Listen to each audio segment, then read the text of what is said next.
నమస్కారం అండి. నా పేరు మాధవి. నేను జడ్చర్లకు రీసెంట్‌గా ఏపీఎంగా జాయిన్ కావడం జరిగింది. 1 మంత్ అవుతుంది ఇక్కడ జాయిన్ అయ్యి. గతంలో నేను మహబూబ్‌నగర్ రూరల్ మండల్ ఏపీఎంగా పనిచేసిన. ఇక్కడ మొత్తము 34 వీవోలు ఉన్నాయి. 34 వీవోలలో 933 ఎస్హెచ్‌జీస్ ఉన్నాయి. అందుకు గాను ప్రతి నెల గ్రామ సంఘాల మీటింగ్లు, చిన్న సంఘాల మీటింగ్లు ఇక్కడ రెగ్యులర్‌గా జరుగుతాయి. నేను వచ్చిన తర్వాత కూడా ఇక్కడ 4 సార్లు ఒక 4 విడతలుగా విఓఏల మీటింగ్స్, ఓబీ మీటింగ్స్ కూడా పెట్టడం జరిగింది.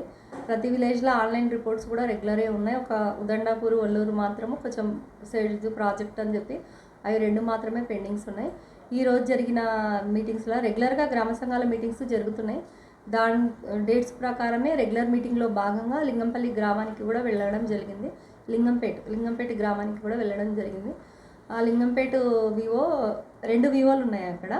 ఒక వివో 1లో 19 ఎస్హెచ్‌జీస్ ఉన్నాయి, వివో 2లో 20 ఎస్హెచ్‌జీస్ ఉన్నాయి. అది టీజీబీ గంగాపూర్ బ్రాంచ్కి వస్తుంది. అక్కడ సిఎస్సి సెంటర్ కూడా ఉంది. సిఎస్సి సెంటర్కి సంబంధించి నాకు నిన్న కూడా కొంత అమౌంట్ మిస్యూజ్ అయిందని సమాచారం కూడా రావడం జరిగింది. ఈ క్యాజువల్గా ఈరోజు వివో మీటింగ్ డేట్ ఉంది కాబట్టి అది మండల సమాఖ్య ఓవీఓరే వివో మీటింగ్కి వెళ్ళడం జరిగింది. అక్కడ ఉన్న సంఘాల వాళ్ళతోనూ కూడా జరిగిన ఎన్ని సంఘాలు ఉన్నాయి, ఎన్ని రెగ్యులర్గా జరుగుతున్నాయి మీటింగ్స్, బ్యాంక్ పేమెంట్స్ ఎట్లా ఉన్నాయని అడిగి చర్చించడం కూడా జరిగింది. ఆ చర్చించిన క్రమంలో కూడా గ్రామస్తులు అందరూ ఇన్వాల్వ్ కావడం జరిగింది. ప్రతి ఒక్క సభ్యురాలు కూడా అక్కడికి వచ్చి సిఎస్సి సెంటర్లో కూడా మేము పేమెంట్ చేసినాము. ఆల్రెడీ విలేజ్లోనే సిఎస్సి సెంటర్ ఉంది కాబట్టి SHG savings amount, loan amount సిఎస్సికే మేము రీపేమెంట్ చేస్తున్నాం రెగ్యులర్గాని చెప్పడం జరిగింది. ఆ గత 2-3 నెలల నుంచి సిఎస్సి కట్టిన అమౌంట్ రెగ్యులర్గా అదే రోజు అకౌంట్కి వెళ్ళట్లేదు అని చెప్పి వాళ్ళ వాదన. గత 2 నెలల నుంచి వాళ్ళు బ్యాంకుకి వెళ్ళడము, బ్యాంకుల లావాదేవీలు చెక్ చేసుకోవడం, స్టేట్మెంట్లు తెచ్చుకోవడం కూడా నిన్నటి వరకు జరిగింది. సిఎస్సిల సెంటర్ నడుపుతున్న అతను గౌస్ అనే అతను లాస్ట్ నైట్ వరకు కూడా మొత్తం పేమెంట్స్ అన్నీ క్లియర్గా కట్టిండ్రు అని చెప్పి ఎస్హెచ్జీ వారీగా కూడా స్టేట్మెంట్లో కట్టించుకున్న అమౌంట్ మరియు తిరిగి రీపేమెంట్ చేసింది కూడా క్లియర్గా మాకు చూపించడం జరిగింది. అక్కడున్న ఎస్హెచ్జీ వాళ్ళ వాదన ఏంటంటే, ఎస్హెచ్జీ వాళ్ళు కానీ వాళ్ళ హస్బెండ్స్ కూడా వచ్చిండ్రు మీటింగ్లకు. విలేజ్లో ఉన్న అందరూ ఇన్వాల్వ్ అయ్యిండ్రు. అంటే మేము గతం ఒక 30 సంవత్సరాల నుంచి ఎస్హెచ్జీస్ నడుపుతున్నాము. 30 ఏళ్ళ నుంచి కూడా ఎంత పొదుపు ఉంది మాది అనేది లెక్కలు కంప్లీట్గా మాకు కావాలని చెప్పి గ్రామస్తులు కోరడం జరిగింది. బ్యాంకర్స్ కూడా వచ్చింది అక్కడికి. బ్యాంక్ మేనేజర్, ఫీల్డ్ ఆఫీసర్ కూడా రావడం జరిగింది. ఇంకా బ్యాంకు మేనేజర్ కూడా కొత్తగా వచ్చిండు అనమాట. వాళ్ళు ఫస్ట్ డే నిన్ననే వచ్చి జాయిన్ అయ్యిండు. ఫస్ట్ డే అనమాట లింగంపేటకి రావడం. నేను కూడా అదే విలేజ్కి మొదటిసారి వెళ్ళిన.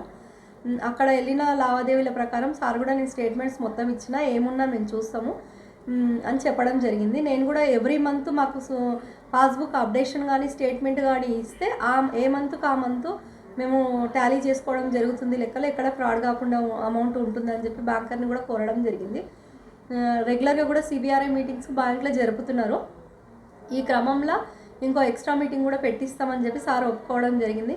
ఆ గ్రామస్తుల అక్కడ చాలా గొడవ చేసి సేవింగ్స్ కూడా కట్టలేదు అనమాట. ఈ మంత్ సేవింగ్స్ కట్టకపోనికి కారణం ఏముందంటే ఈ 5-6 ఇయర్స్ నుంచి ఉన్న పొదుపుల లెక్కలు మొత్తం మాకు కావాలి అని అడుగుతున్నారు. అది ఇచ్చిన తర్వాతనే మేము అప్పులు కానీ పొదుపులు కానీ కడతాము అని అన్నారు. అక్కడ ఉన్న ఎస్హెచ్జీస్ మొత్తం రెగ్యులర్ ఎస్హెచ్జీస్, సేవింగ్స్ సీనియారిటీ ఎస్హెచ్జీస్ ఉన్నాయి. మీకు సీనియారిటీ మిస్ కావద్దన్న ఉద్దేశంతోన వాళ్ళు ఒక 2-3 రోజులైనా సరే మొత్తం చేయించుకుంటాం లెక్కలని వాళ్ళు చెప్పడం జరిగింది. చెప్పిన తర్వాత ఆ క్రమంలో ఒక 2-3 రోజులు అదే ఊరికి కేటాయించాలంటే మిగతా గ్రామాలలో కూడా మేము కూడా కొత్తగా వచ్చినాం, అన్ని గ్రామాల గురించి కూడా తెలుసుకోవాలి, మిగతా గ్రామాలలో కూడా లావాదేవీలు ఆగిపోవద్దన్న ఉద్దేశంతోన రోజు ఒక 5 ఎస్హెచ్జీలు ఇంటర్నల్ ఆడిట్ చేస్తామని చెప్పి మేము ఒప్పుకొని రావడం జరిగింది. ప్రతిరోజు ఒక 5 సంఘాలు స్టేట్మెంట్ తెప్పించుకుంటే బ్యాంక్ నుంచి వాళ్ళ గతంలో ఉన్న బ్యాంక్ మేనేజరు ఆల్రెడీ ప్రస్తుతం నడుస్తున్న లోన్ డీటెయిల్స్, క్లోజ్ అయిన లోన్ డీటెయిల్స్ మొత్తం నేను స్టేట్మెంట్ రూపకంగా ఇస్తా అని చెప్పి బ్యాంక్ మేనేజర్ కూడా ఒప్పుకోవడం జరిగింది. ప్రతిరోజు 5 సంఘాలు మా సీసీ గారి ద్వారా ఈవినింగ్ 4 o'clockకి మీరు రెడీగా ఉంటే ఆ ఎస్హెచ్జీ మెంబర్లు ఎంతమంది ఉన్నారో ఆ ఎస్హెచ్జీ మెంబర్లు కనీసం 50% అన్న మెంబర్లు ఉండాలి. ఈవినింగ్ 4 o'clock నుంచి స్టార్ట్ చేస్తాము. రోజు 2 లేక ఫస్ట్ నుంచి స్టార్ట్ చేస్తే 2 లేక 5 మధ్యలో ఎన్ని వీలైతే అన్ని వాళ్ళు సహకరించినంత వరకు ఆడిట్ చేసి మీ లెక్కలు తేల్చి మేము చెప్తామని చెప్పి అక్కడ ఒప్పుకొని రావడం కూడా జరిగింది. ఇంకా ఈ సమస్య ఎవరికి నష్టం లేకుండా సాల్వ్ చేయాలని చెప్పి మేము అనుకుంటున్నాం.